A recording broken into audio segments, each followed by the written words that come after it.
This is the Orioles Postcast, your instant game reaction for the Baltimore Orioles. Part of the Locked On Podcast Network, your team every day.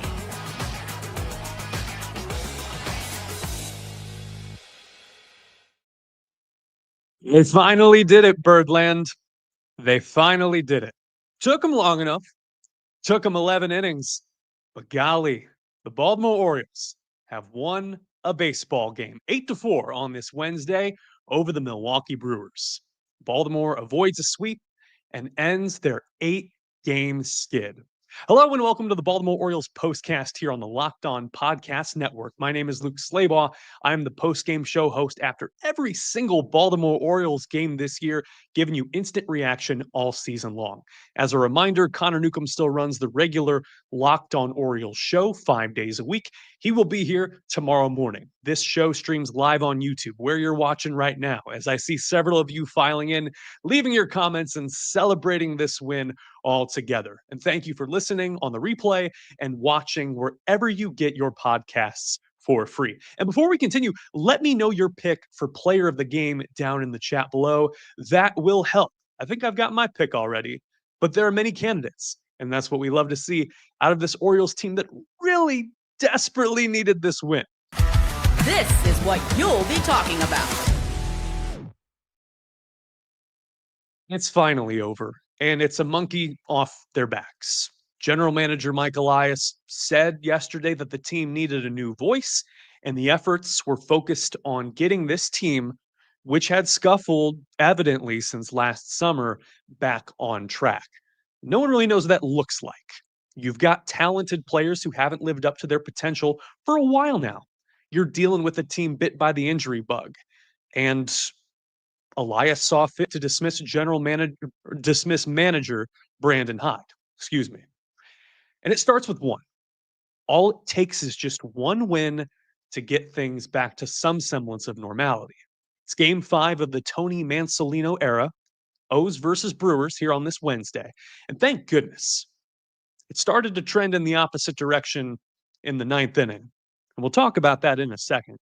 But the O's to this point had given up at least 4 runs during each game of this 8-game losing streak. And as Felix Bautista blew the save in the 9th, lacking any sort of command, started to feel like a sinking feeling of bad luck, a hex. Milwaukee went 0 for 6 with runners in scoring position to start this game and only had 2 extra base hits across the entire game. They had nothing, no one. For a team that was 18 games under 500, sure looked bad.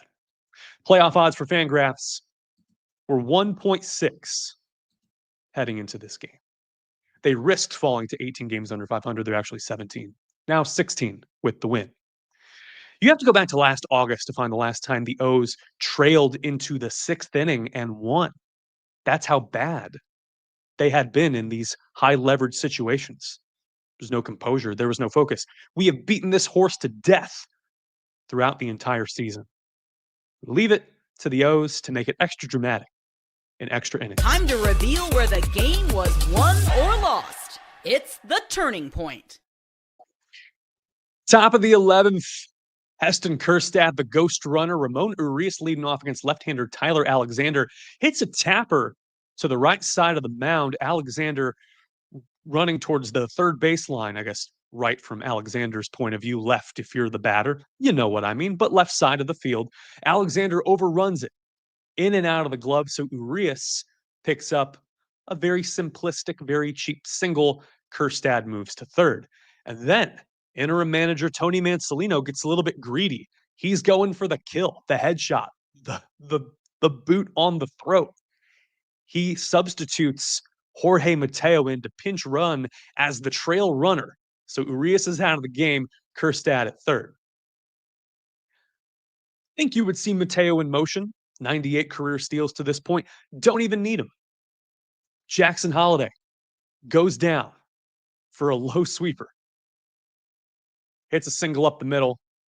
Jorge Mateo goes to third. Kjerstad scores. And on the throw, Churio trying to get Mateo at third. Holliday advances to second. It's a 5-4 ball game. After starting the game 0 for 5, Jackson Holliday extends his hit streak to 8 games. Low sweeper.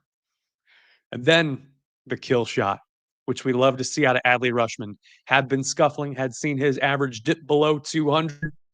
Former number 1 overall pick gets a cutter high, rips it over the left field fence for his 5th home run of the year. Righty on lefty violence. His first home run in over a month.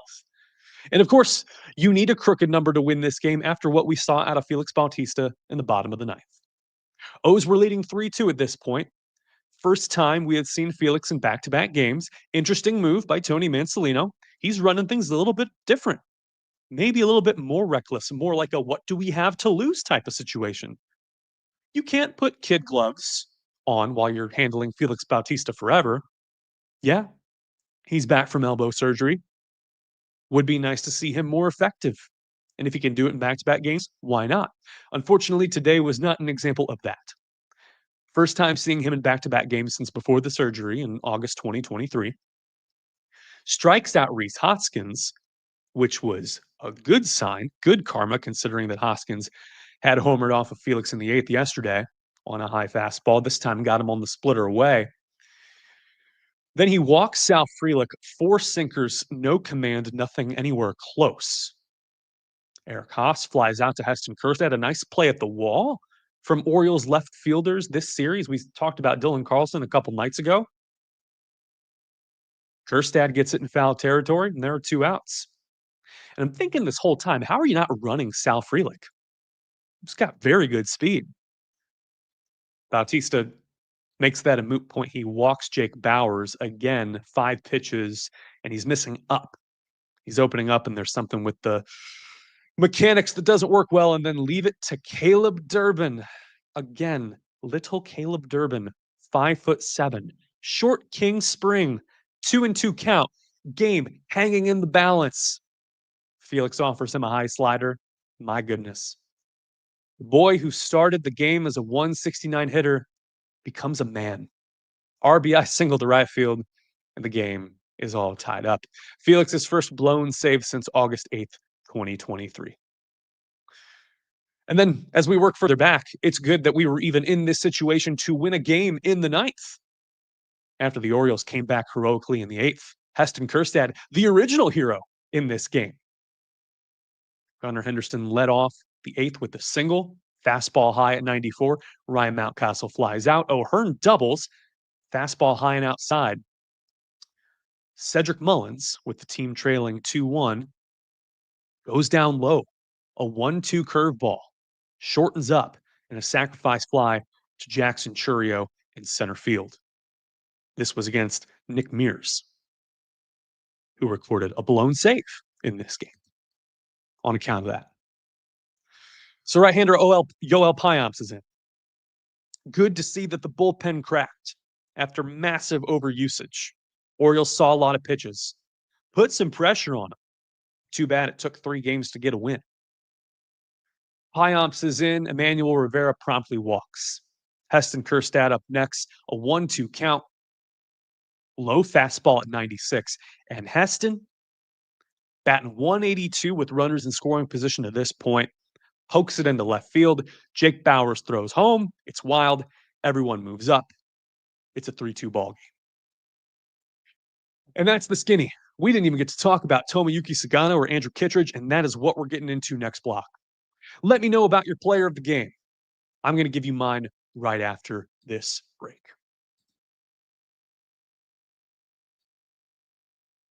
Of course, we're keeping track of our money with Monarch Money. Between dining out, online shopping, ordering the Vitamin Shop deliveries to my house, I'm out of protein. Monarch Money comes in as your personal CFO, giving you full visibility and control over your finances. Monarch Money isn't just for budgeting, although it can do that. It's a complete financial command center. You can track all your accounts, investments, and spending in one place, so you stop just managing your money and you start building wealth.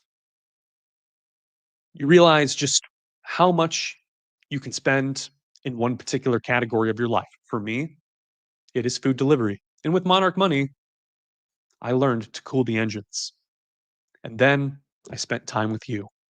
Take control of your finances with Monarch Money. Use code LOCKEDONMLB. That's all one word, LOCKEDONMLB at monarchmoney.com for 50% off your first year. That's monarchmoney.com, code LOCKEDONMLB for half off your first year.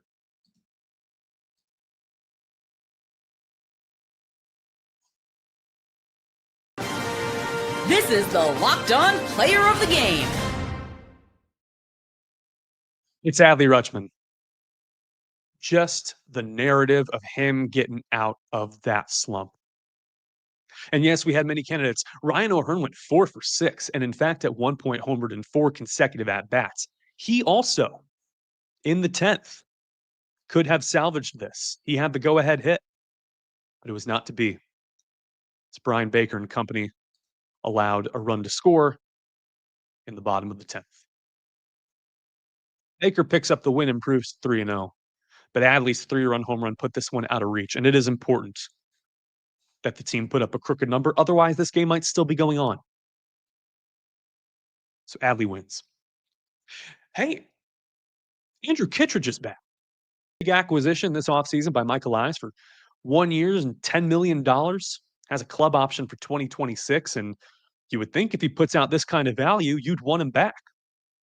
You can't underestimate the veteran presence out there in what can be lonely man's territory in the bullpen. Kittredge is back after left knee debridement surgery. And a year ago, really had some swagger going with the St. Louis Cardinals. 74 games pitching to a 2.80 ERA. Slider's been the dominant pitch, and he showed it today. 8 pitches, 6 strikes, 1, 2, 3, bottom of the 7th. At a time where the Orioles, came back the next half inning and went out to that 3-2 lead as we talked about. He could have earned his first win of the season and his first as an Oriole had they been able to hold on. Right-hander Chase McDermott was demoted to AAA Norfolk in the corresponding move. You know what I realized? That every roster move that the Orioles have made this year has not been subtle in the slightest. In that, if you are called up, it is not necessarily out of merit or out of extraordinary performance. It is because we need you right now. Right now. Like, you're getting called up, and the day of, you will be working. Prepare to play. The only exception was probably Cade Stroud in late April. He never saw action, and then he saw action the other day and was demoted for Chase McDermott. And this constant carousel of people coming up and down, mainly due to injuries, has been kind of comical. Like, yes, they brought up Cody Petit, and it was like, Cody, you're going to pitch as long as you can. And now Cody Petit is hurt, and then you have to bring up someone else, and that person's going to see action, et cetera, et cetera. So Andrew Kittredge gets Jake Bauers to ground out 2 pitches into his Orioles debut. Jackson Holliday to O'Hearn at first. And then gets Caleb Durbin looking on the slider. Actually had a whiff on that slider during that at-bat as well. And Joey Ortiz, former Oriole, came over in the Corbin Burns trade. Lines out to right field. So 8 pitches and 6 strikes for Andrew Kittredge. You can't underestimate that type of veteran experience and composure. That is huge. And I'm super excited. That was Emmanuel Rivera at first base during that inning as well. Due to the position changes and switches, O'Hearn was moved out to right. I do apologize. Also got word today from Tony Mansolino and per Masson's report that Ramon Laureano is day-to-day. Left last night with left ankle discomfort. It is not supposed to be anything serious so far, was the wording on Masson's website. Which is good. It looked like kind of a freak play. I know that people can get tangled up. Their cleats, their knees, all that in the dirt. You need Ramon back. Tomoyuki Sagano threw another quality start. His 5th in 10 starts in his Orioles career, gets slapped with the no decision, but pitched well enough to win. To be honest, needed a better offensive performance behind him. 6 innings pitched for Tomo, 2 earned runs, 5 hits, 3 strikeouts, and a walk. Did a great job today working out of trouble. In particular, at the bottom of the 2nd, had 2 strikeouts to start the inning, got Hoskins looking on a high sweeper, and then Sal Frelick swinging on the cutter high. Walks Eric Haas. Then a little bloop single to right center field by Jake Bowers. Bowers steals second. No contest. Actually, a couple of steals against Adley Rutschman today that didn't even get a throw down. And then gets Caleb Durbin to pop out to first base. One inning that Tomo probably would want to have back after that 28-pitch second inning. Probably was the fifth. Durbin doubles. And then Joey Ortiz, showing bunt, pops out to Emmanuel Rivera, who's at third at the time. You're feeling pretty good. You've already put a dent in those plans to move the runner in scoring position over. And then a hustle play by Caleb Durbin. Washington University's own Caleb Durbin out of Division III, Wash U in St. Louis. This kid. Bryce Terang's the batter, taps it to Tomo Sagano, who throws to O'Hearn. Not the quickest play in the world, but certainly well fielded and routine. Durbin was off with the pitch, is rounding third as Sagano starts to throw, and he beats O'Hearn's relay to the plate, sliding in. Speed kills, and Durbin at the time tied up the game 1-1. Got tagged by Rhys Hoskins for a home run, hanging cutter on the first pitch in the bottom of the sixth. Made it 2-1. And that's back-to-back days with a home run for Rhys Hoskins, who had a pretty good series against the Orioles. Cement mixer cutter hung at the heart of the plate. First extra base hit off of Tomo's cutter all season. Again, this is his 10th start in the bigs. So a lot to like. A lot that needs improvement. One game does not a team's trajectory change. In fact, the Scorched Earth episode that I had teased from Connor Newcomb aired today, and it's a good one. Check it out. We carry on. Tomorrow,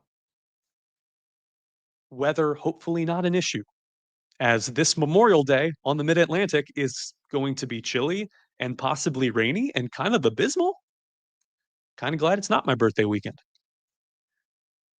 Left-hander Cade Povich taking the mound up at Fenway Park. Goes up against a name we haven't heard in quite some time, right-hander Lucas Giolito. Bigfoot, as the former Washington Nationals first-round pick is known as. Giolito was an all-star with the Chicago White Sox in 2019. Now he is 30 years old, pitching to the tune of a 7.04 ERA. How the mighty have fallen. We can't even have holidays now. Man. 6:45 first pitch on Masson. That's just life in the DMV, right? Happy Memorial Day. Pool's open. You can't use it. And whispers from Masson that Charlie Morton is scheduled to take the mound on Friday in the grand return. King Charles, back where he belongs. All right, everyone. Got to bounce. Want to say thank you so much for watching here live on YouTube, watching on the replay, listening on the replay on the Locked On Podcast Network. This has been the Postcast. I'm Luke Slaybaugh here all season long talking Baltimore Orioles baseball. We got to talk about a win, finally. Final score, the Baltimore Orioles 8, the Milwaukee Brewers 4. Thanks so much for watching and listening. Have a good night. Stay safe, and I'll see you right back here tomorrow.